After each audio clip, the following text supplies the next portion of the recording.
Welcome back to Psycho Killer Shocking True Crime Stories. This is part 2 of our investigation into Ian Huntley and Maxine Carr and the chilling double murder that shocked Britain to its core. In part 1, we peeled back the respectable facade of a school caretaker and his partner. Huntley presented as quiet, helpful, a man you wouldn't look at twice. But behind that blank expression was a brutal history of accusations and manipulation. We followed his path from failed relationships to a series of sexual offences swept under the carpet, and how a broken system failed to connect the dots. We explored how he met Maxine Carr and the deeply problematic dynamic that developed between them. We set the scene. 2 innocent schoolgirls, Holly Wells and Jessica Chapman, vanished on a summer's day in 2002. What followed was one of the largest police manhunts in British history, and a media frenzy that Huntley and Carr thought they could control. But what they didn't count on was the press turning the lens on them. In this episode, we'll show how Huntley inserted himself into the investigation, gave television interviews, and tried to outsmart the police and the media, and how Maxine Carr's slip of the tongue, a chilling use of the past tense, changed the course of the case. This is the moment where public sympathy turned to suspicion, where the media stopped being useful idiots and became the key to cracking the case wide open. Let's go back to August 2002, to a press pack gathered outside a quiet house in Soham, and to a man who couldn't stop talking.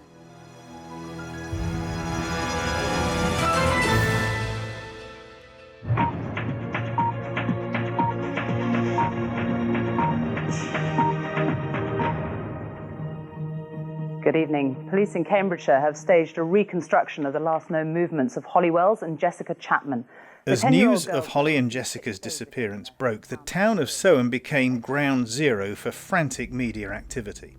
And there, right at the heart of it, was Ian Huntley, acting as a co-worker, helper, grieving caretaker, the suspect in waiting. He didn't disappear, he didn't retreat, he stepped forward, he gave interviews, he handed over statements. He even lingered around the police press briefings with a calm, practiced air, always primed for his close-up. Here's the moment that stopped a nation in its tracks. ITV News, Jeremy Thompson, August 2002. Huntley is speaking as though still a trusted member of the community. How do we know they were here at 6:15? Well, we have an eyewitness. Ian Huntley here is a familiar figure. Evening, Ian. You're the school caretaker. The girls, Jessica and Holly, would know you, and they saw you on the front doorstep. What went on? I don't know the girls. I was stood on the front doorstep grooming my dog down. She'd run away and come back a bit of a mess. They just came across and asked how Miss Carr was, as she used to teach them at St Andrews. I just said she weren't very good, as she hadn't got the job. And they just says, please tell her that we're very sorry. And off they walked in the direction of the library over there. Notice Huntley's composure, the polished delivery. It's as though he's in full control, almost rehearsing the part. But even more chilling was what happened when ITV played back an interview with Maxine Carr. She was asked about the girls and referred to them in the past tense, saying they seemed like happy children. Not are, but seemed. This is something I'll probably keep for the rest of my life, I think. It's what Holly gave me on the last day of term. She was very, very upset because I didn't get my job, and that's the kind of girl she was. She was just lovely, really lovely. That's really very sweet, isn't it? Yeah. That linguistic slip set alarm bells ringing. It was an unconscious signal that Carr believed the girls were already gone. ITV flagged it immediately with the police. That moment altered the course of the investigation. Instead of simply accepting Huntley's alibi, detectives recognised that his partner's words didn't align with reality, so they dug deeper. And Huntley didn't limit himself to computer screens. He showed up at the formal police media briefings, smiling, walking purposefully in front of the cameras. It was brilliant, but malevolent. He was selling trust, acting as though he belonged there to help, to lead the search, to console. Yet behind the cameras, He was the one who had destroyed everything. What's remarkable is that it wasn't forensic evidence or eyewitnesses that broke the case, it was media intuition. Journalists spotted the cracks in Huntley's performance before the police did. Reporters like Brian Farmer, who covered Cambridgeshire for the Press Association. When he interviewed Huntley and Carr, his gut instinct told him something was off. Ian Huntley didn't seem keen to talk. It slightly surprised me because normally I found people will. When children are missing, people will help. And the first thing that seemed strange I remember quite distinctly was that I asked Maxine if at school they'd done Stranger Danger. Ian Huntley jumped in straight away and he answered the question. And he said that he thought Holly would probably get in the car and quietly go, but Jessica wouldn't. She'd put up a real fight and put up a real struggle. And what I couldn't understand was why haven't they mentioned the dog? It struck me as odd that two children wandering around on a sunny August day would come across a man washing a big hairy dog with soap in a hose and wouldn't see the dog. I simply couldn't believe there were two children on Earth who wouldn't see the dog. But when we asked if we could photograph Ian Huntley, that was the third thing that was very strange. He simply adamantly wouldn't be photographed. Those three things seemed to me to be very strange. As I was rolling them round in my head, I didn't believe what he was saying. I didn't understand how he could know how they'd react, and I didn't believe what he'd said about the dog. And I started to think, well, he appears to be the last man to have seen them. In all likelihood, the person who's responsible for their disappearance or death will be someone living locally. And I don't think he's telling the truth. That quote originally came from Brian Farmer of PA in an interview published on YouTube. The audio was unclear, so we've recreated it using a voice artist for clarity. That's why this case forced a reckoning, not just about safeguarding children, but about the power of language and the public's ability to spot deception. As a police officer at the time, managing cases and dealing with intelligence, I can say that we simply weren't as good as we thought we were. Because Huntley believed he could play the victim on camera. But he underestimated the public and the press.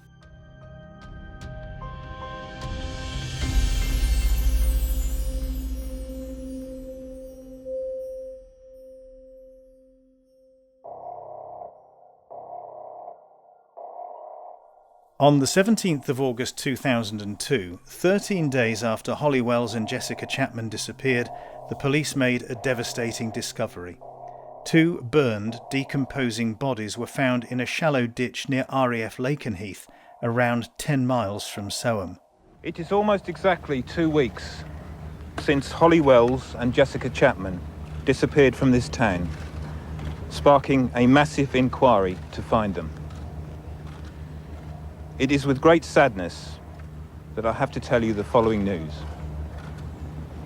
It may be some days yet before we are able to positively identify the two bodies found at Common Drove near Lakenheath in Suffolk yesterday lunchtime.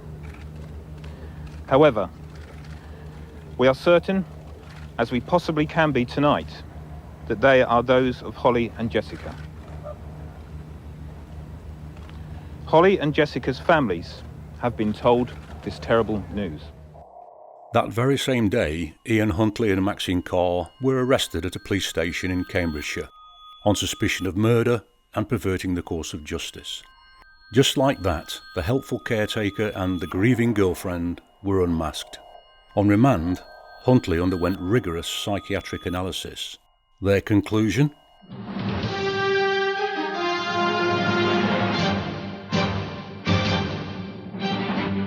The ITV News at 10 with Trevor McDonald.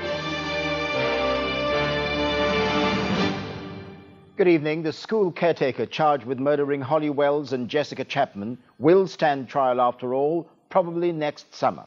Psychiatrists monitoring Ian Huntley for the last month say he's not mentally ill. As the judge made his ruling today, Huntley shook and turned pale. Tonight, he's had to swap his psychiatric hospital for a high-security prison in Buckinghamshire. From there, Geraint Vincent reports. It didn't take long for the truth to surface.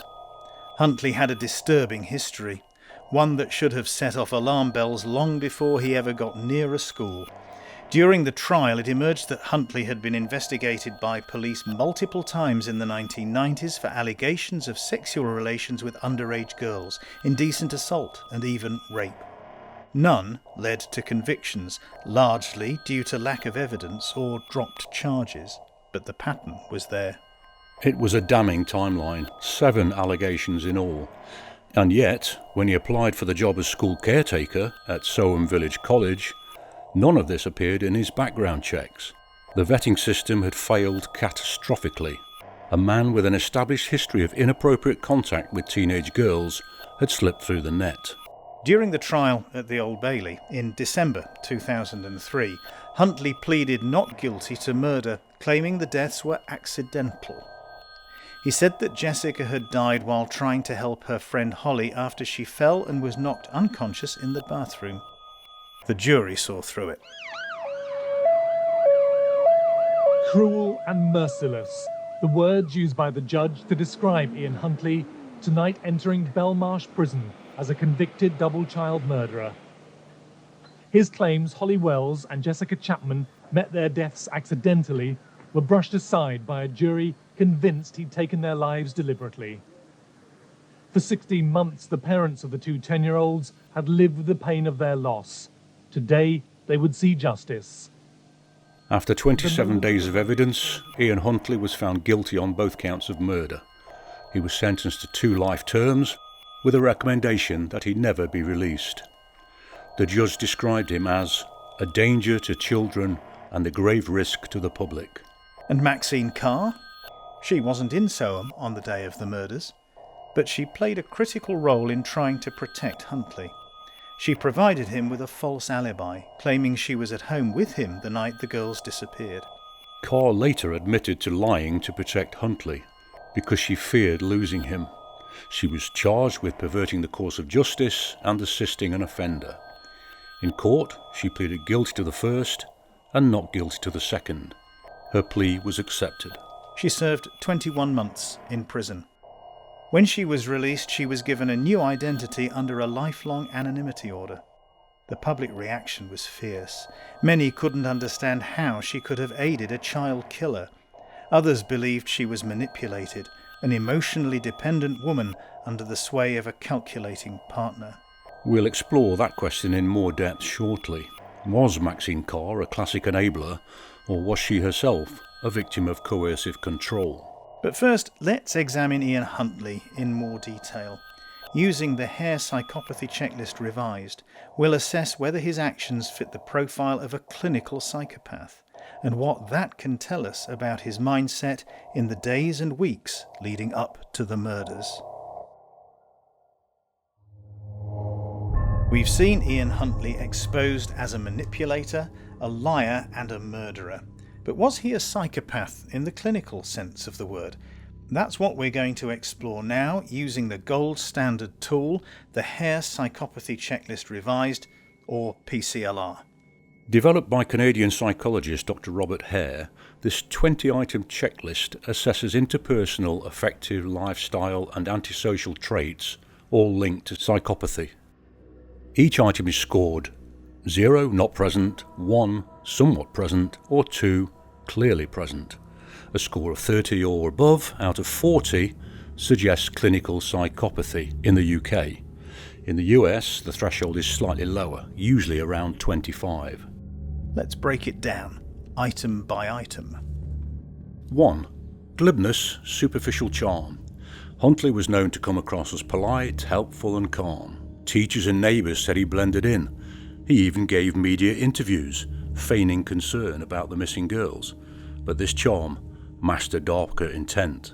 He made himself the face of the search. Classic superficial charm. I think we can score him 2. Number 2. Grandiose sense of self-worth. He wasn't overtly narcissistic, but believed he could outsmart the police, the public and the press. This illusion of invincibility shows a quietly grandiose self-image. We'll score him 1. 3. Pathological lying. Lying was second nature. He told Maxine Carr what to say. He lied to the police, lied on camera, lied on his job application. The lies weren't just tactical, They were habitual. Score 2. Number 4. Cunning, manipulative. Well, this one's glaring. Huntley manipulated Carr into giving him an alibi, and he manipulated public perception with his crocodile tear interviews. Score 2. Number 5. Lack of remorse or guilt. Even after the murders, no evidence of remorse. He blamed the girls, claiming their deaths were accidental. It's chilling. Score 2. Number 6. Shallow effect. His emotions were flat and rehearsed. His tears during interviews didn't come from a genuine place. It was a performance. Score 2. 7. Callous, lack of empathy. He disposed of the girls' bodies in a ditch and burned their clothing. No concern, no grief, nothing. Score 2. Number 8. Failure to accept responsibility. Even in court, he stuck to the accident story, refused to take full accountability, blamed everyone but himself. Score 2. Number 9. Parasitic lifestyle. Well, not a textbook case here, but he did bounce between jobs and relied on Maxine's emotional and material support, so we'll give him 1. 10. Poor behavioural controls. Well, he had a history of violence, quick temper. He was suspended multiple times from jobs for aggressive behaviour. We'll score him 2. Number 11. Promiscuous sexual behaviour. He had numerous short-term relationships, some allegedly involving underage girls. A known pattern. Score 2. Number 12. Early behavioural problems. There were reports of disturbing behaviour in his teens, including violence and controlling behaviour. He left school early and was known to be volatile. Score 2. 13. Lack of realistic long-term goals. He drifted from job to job, couldn't maintain stability, no long-term vision, only self-interest. Score 1. Number 14. Impulsivity. From his sudden mood swings to his decision to kill, Huntley acted without foresight. His panic afterwards shows he wasn't a master planner, just reckless. Score 2. 15. Irresponsibility. He neglected duties, lied to employers and put children at risk. He couldn't be trusted with anything long-term. Score 2. And number 16, failure to accept responsibility. Well, that's a duplicate of item 8. 17. Many short-term marital relationships. Well, he had a string of failed relationships, often leaving emotional wreckage behind. Though not married, the serial nature of his romances fits the bill. We'll score him 1. Number 18, juvenile delinquency. There were school expulsions and altercations, though no criminal record until much later. Enough to warrant a single point. That's score 1. 19. Revocation of conditional release. Well, he was never on parole or probation before the murders, so this doesn't apply. We'll rightly score him 0 for that.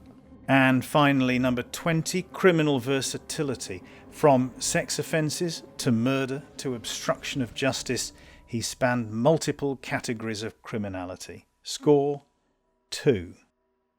That means Ian Huntley scores 34 out of a possible 40 on the Hare Psychopathy Checklist. That's a clear diagnosis of psychopathy. Huntley checks nearly every box. What's chilling is how ordinary he seemed. His ability to mask these traits made him all the more dangerous. And just quickly, it's also worth noting elements of the McDonald triad. A controversial predictor of violent behaviour also appeared in Huntley's early life. There were reports of animal cruelty, fire setting and bedwetting well into his teens. While not definitive, these behaviours add to the picture of a disturbed individual from an early age. So what does all this tell us? Huntley wasn't just a killer. He was a manipulative, remorseless predator with classic psychopathic traits. And with that diagnosis, we turn to his co-conspirator. Coming up next, we examine Maxine Carr's role. Was she a victim of coercive control or a willing accomplice? Stay with us.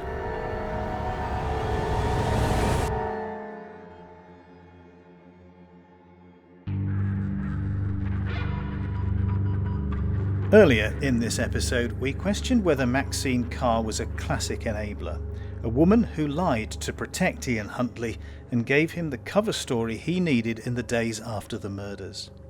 But in the interest of fairness, it's important we acknowledge an alternative and arguably more nuanced interpretation of her behaviour.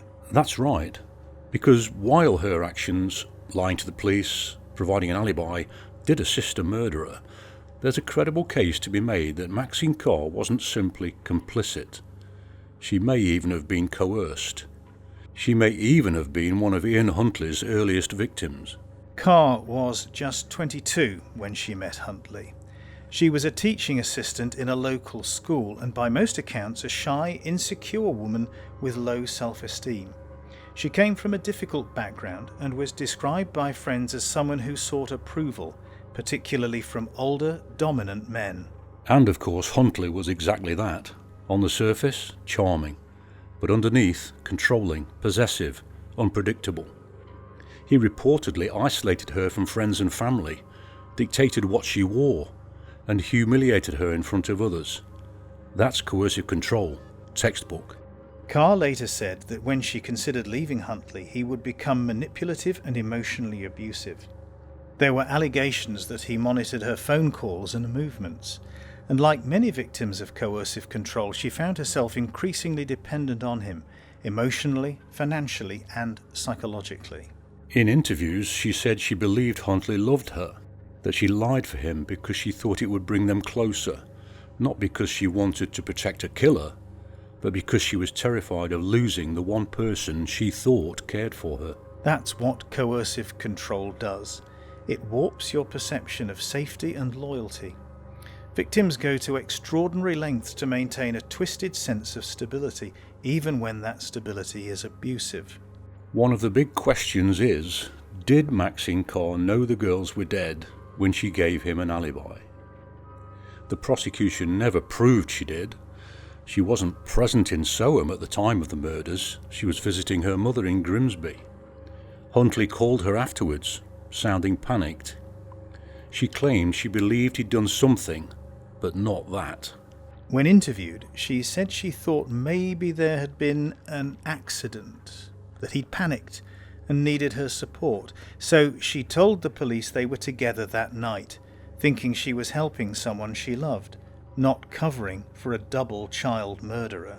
And by the time the full truth emerged, the lie had already been told. She was trapped and terrified. In the end, Carr was convicted not of murder or conspiracy, but of perverting the course of justice.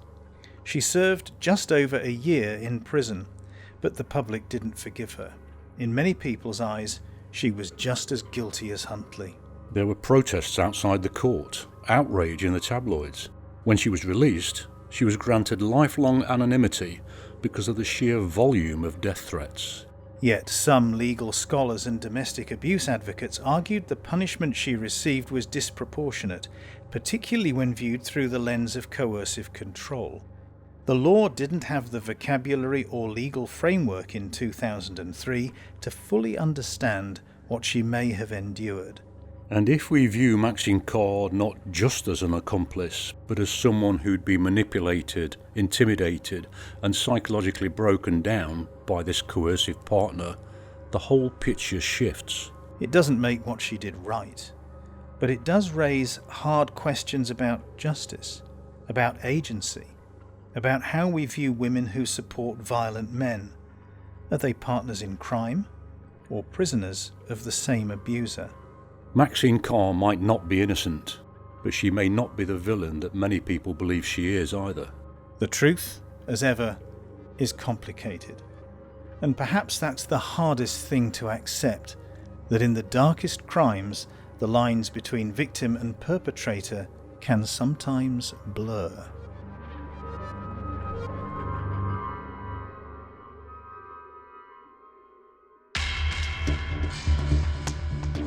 So, the mask was slipping.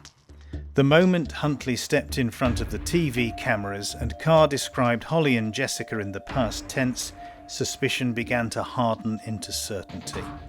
It wasn't just what they said, it was how they behaved, the control, the lies, the attempts to manipulate both the police and the press. And it worked, for a while. But eventually the facade collapsed. The arrests, the discovery of the bodies, the public fury. And what came next was just as shocking, because once the court case began, the world finally saw Ian Huntley for what he truly was. In part 3, we go beyond the headlines. We examine Huntley's trial, the disturbing details of his past, and what forensic psychologists now believe about his state of mind. We'll revisit Maxine Carr, a young woman either caught in the web of coercive control or a knowing accomplice. And we'll ask, what does remorse really look like? Was Huntley's prison confession the beginning of a conscience, or just another calculated move? This podcast takes time and commitment to get right. So if you value the depth of research, the quality of production, and the sharp insight we bring to each episode, we'd love your support. You can back us on Patreon, leave a review, or simply just spread the word. There are more than 70 episodes to explore, and your support helps us keep digging deeper, asking harder questions, and telling these stories with care and precision. The sources in Part 2 included BBC News, The Independent, ITV News, the Press Association, and Suffolk Constabulary. Join us again next time for the third and final instalment of our analysis of the sickening crimes of Ian Huntley and the role played by his partner, Maxine Carr.